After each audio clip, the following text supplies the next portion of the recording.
جب آدمی نیا نیا دیندار ہوتا ہے تو سب سے پہلے کیا چیز آتی ہے؟ سب سے پہلے اس کی زندگی میں ظاہری اعمال آتے. پردہ آ گیا، داڑھی آ گئی، نماز پڑھنے لگا، کپڑے بدل گئے، ظاہر رہن سہن دینداروں کا سا ہو گیا.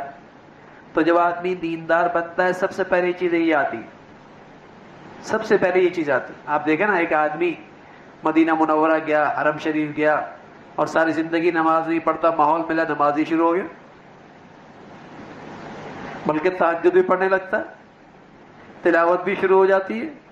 یا جمعے کی نماز مشکل تھی، وہاں تہجد پڑھ رہا ہے. تو جب آدمی نیا نیا دیندار ہوتا ہے اور دینداری کے ماحول میں آتا ہے سب سے پہلے ظاہری اعمال آتے ہیں. لیکن بتائیے، کیا مینا میں اس سے غصہ ختم ہو جاتا ہے؟ کیا عرفات میں اس کے یہاں غصہ ختم ہو جاتا ہے؟ کیا بسوں میں اس کی لڑائی ختم ہو جاتی ہے؟ ایمان کی صفات تو آتے آتے آتی ہیں. یہ دوسرے نمبر پر تحمل آ جائے، صبر آ جائے، شکر آ جائے، ہاں، اور دل صاف ہو جائے، حسد کینہ بغض، یہ تو آتے آتے آتا ہے. اس کے لیے تو بھائی محنت کرنی پڑتی ہے، اس کے لیے محنت کرتی ہے. ظاہری اعمال آ جائیں گے. یہ دیکھو نا، 20 سال سے غصہ اب تک ختم نہیں ہوا، 20 سال سے نماز پڑھ رہا ہے،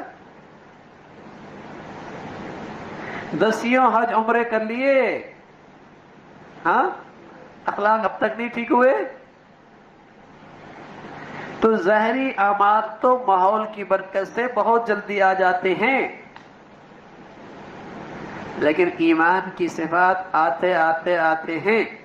لیکن میرے عزیزو، ظاہری اعمال میں جو وزن پڑتا ہے وہ ان ایمانی صفات سے پڑتا ہے. ان ظاہری اعمال میں جو قیمت لگتی ہے وہ ان ظاہری اعمال، ان صفات کی برکت سے لگتی ہے. لاکھ آدمی نے حج کیا، لیکن ہر حج کا وزن بقدر صفات ہے.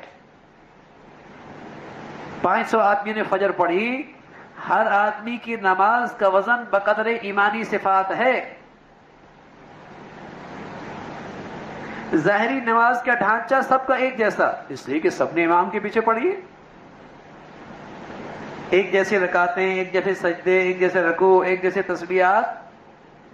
لیکن ہر شخص کی نماز کا وزن بقدر صفات.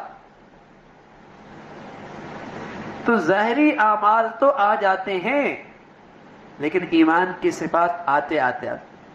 اور ہمارے بزرگ تھے مفتی زین العابدین صاحب رحمۃ اللہ علیہ، فرمایا کرتے تھے ایمانی صفات بھی ساری آ جائیں گی، لیکن جو چیز سب سے آخر میں آئے گی وہ اخلاص آئے گا.